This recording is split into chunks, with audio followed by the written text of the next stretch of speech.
A graça e a paz do Senhor Jesus. Amém, amado líder?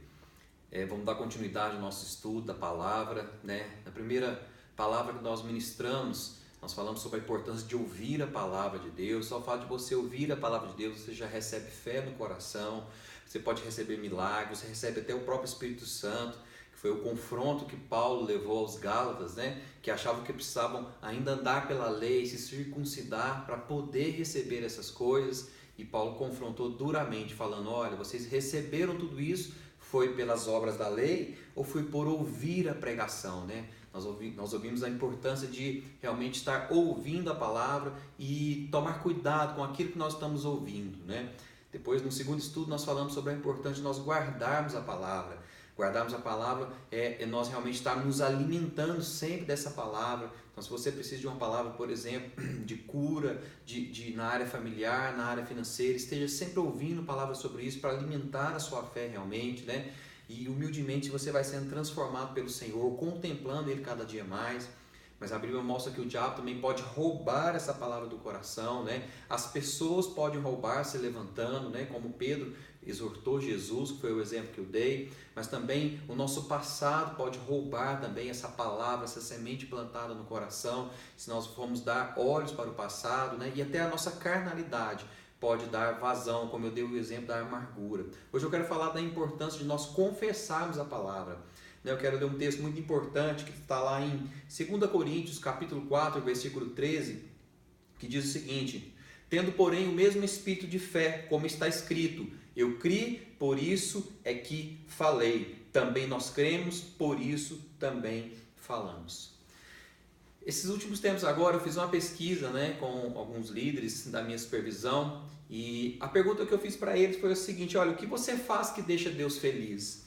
Uma pergunta bem simples que eu perguntei no particular para cada um, e vários mandaram respostas, né? Outros não mandaram, não sei porquê, mas algumas respostas que teve foi: olha, o que deixa Deus feliz, o que eu faço Deus feliz é ser amigo dele. Outros colocaram assim: olha, o que faz Deus feliz é eu honrar o meu marido. Outros responderam: eu não faço nada, sempre falo que preciso ser uma pessoa melhor. Outros falaram assim: não tenho feito nada, mas acredito que fazer Deus feliz é perseverar. Outros falaram que é ser santo como ele é santo, e outros falaram que é ter um relacionamento com ele todos os dias. E isso me marcou muito, por quê? Porque eu percebi que muitos estavam querendo agradar a Deus de uma maneira fazendo algo. Ou seja, ele precisava fazer algo para convencer a Deus que ele é bom, que ele agora pode ser merecedor do amor e da bênção dele. E isso eu percebi uma certa frustração em algumas respostas. Por quê? Porque alguns estavam fazendo o quê? Chegando à conclusão que não consegue agradar a Deus com suas forças. É interessante que tem um versículo que nos mostra isso, o que agrada a Deus. O que agrada a Deus? Hebreus capítulo 11, versículo 6, tão conhecido, fala o seguinte: de fato, sem fé é impossível agradar a Deus, porquanto é necessário que aquele que se aproxima de Deus creia que Ele existe e que se torna galardoador dos que o buscam. Então, para você agradar a Deus, é simplesmente que você crê que Ele existe e que tudo aquilo que Ele fala ao seu coração, Ele vai cumprir. Isso é tão importante, irmãos, por quê? Porque a maneira que Deus faz as coisas é simplesmente falando. Então, quando nós cremos e confessamos a palavra, é a maneira que Deus age. Nós estamos agindo como o nosso Pai faz. Então, quando Deus ele fala algo no seu coração, quando Ele te dá um versículo, que é para você realmente ali guardar no coração como foi a última palavra, quando Ele te dá algo e Ele já falou ao seu coração, se Deus falou, já aconteceu. Disse Deus: haja luz e houve luz. Só que cabe a nós agora praticar o que nós lemos aqui em 2 Coríntios 4,13. Crie, por isso falei. Essa é a maneira do Novo Testamento de nós agora tomarmos posse das promessas de Deus. É você falar. Então a maneira que você agrada a Deus hoje, segundo o padrão do Novo Testamento, é você crer nele. É você crer que a palavra dele que ele falou no seu coração traz descanso a você. E você batalha por perseverar e crer nessa palavra e descansar nessa palavra. Mas você tem que confessar no seu dia a dia. É interessante que muitos de nós, quando queremos agradar a Deus olhando para nós acabamos desanimando. Porque a gente acha que a gente precisa ter alguma força especial, ter algum dom especial, ter alguma atitude especial para poder agradá-lo. Sendo que na verdade ele está falando, olha, creia no que eu falei, porque eu vou fazer, e você simplesmente vai declarar. Essa é a maneira do Novo Testamento. Então eu não posso ficar olhando para a minha justiça própria, eu tenho que olhar para a justiça de Cristo. Se ele falou, vai ser dessa maneira. Eu quero te mostrar alguns exemplos, né? Como por exemplo lá em Romanos capítulo 10, versículo 9. Irmãos, o maior presente que Deus pôde nos dar foi simplesmente dessa maneira que ele nos deu. Que foi o quê? Crendo e confessando. O que diz Romanos 10, 9? Que maior presente que é esse? Se com a tua boca confessares Jesus como Senhor e em teu coração creres que Deus o ressuscitou dentre os mortos, será salvo. O maior presente que Deus nos deu foi a salvação. E aqui está falando exatamente que criei com o coração e falei com a boca. E você recebeu a salvação. Você não precisou fazer mais nada.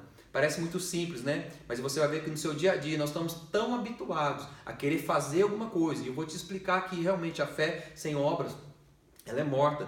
Mas você precisa, em primeiro lugar, entender isso. Olha lá em Efésios, capítulo 5, versículo 17 até o 20. Por essa razão não vos torneis insensatos, mas procurai compreender qual a vontade do Senhor. E não vos embriagueis com vinho, no qual há dissolução, mas enchei-vos do Espírito, falando entre vós com salmos, entoando e louvando de coração o Senhor com hinos e cânticos espirituais, dando sempre graças por tudo a nosso Deus e Pai, em nome do nosso Senhor Jesus Cristo. Olha só, olha o que esse versículo está nos falando aqui. Esse versículo está nos falando que até para você se encher do Espírito Santo, você precisa de quê? Você precisa de falar, você precisa de declarar, falando entre vós com salmos, entoando, louvando, é outra maneira de falar. É outra coisa, dando graças, ou seja, você tem que abrir a boca e falar dando graças a Deus. Assim você se enche do Espírito Santo.